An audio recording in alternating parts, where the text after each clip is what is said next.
بسم اللہ الرحمن الرحیم۔ ریاست مدینہ کے حکمران ایسے تھے۔ ایک حاجت مند حضرت عثمان غنی رضی اللہ عنہ کے دروازے پر غروب آفتاب کے بعد آیا۔ ابھی اس نے دستک نہ دی تھی کہ حضرت عثمان غنی رضی اللہ عنہ کی آواز اس کے کانوں میں پڑی۔ وہ اپنی اہلیہ سے شکایت کر رہے تھے کہ چراغ کی بتی موٹی ہے جو تیل زیادہ استعمال کرنے کا سبب بن رہی ہے۔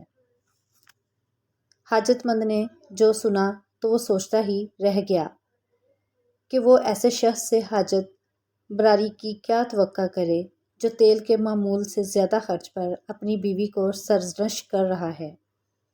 اس نے ارادہ کیا کہ حاجت بیان کر دیکھوں، شاید میری کچھ امداد کر ہی دیں۔ دستک سن کر حضرت عثمان غنی رضی اللہ تعالیٰ عنہ باہر آئے۔ حاجت مند نے اپنی حاجت بیان کی اور لہجے میں زیادہ زور دیتے ہوئے کہا کہ ضرورت کچھ زیادہ ہی ہے۔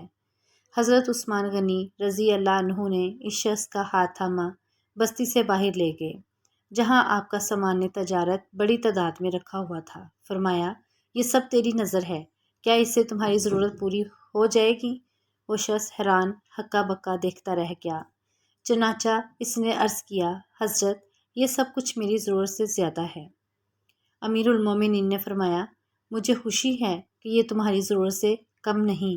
اس شخص نے کہا، اے حضرت ایک بات بتائیے، چراغ کی بتی قدرے موٹی ہو جانے پر آپ اپنی زوجہ محترمہ کو سرزنش کر رہے تھے، حالانکہ چراغ اس قدر روشنی رکھنے میں شاید صرف 1 درہم کا تیل بھی نہ استعمال کرتا ہو۔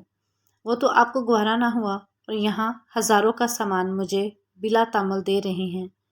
تب آپ نے فرمایا، بھائی چراغ میں تیل کا زیادہ اسراف ہے اور زیادہ اسراف اللہ کو پسند نہیں، اور مجھے اللہ کے حضور اپنے اعمال کی فکر رہتی ہے۔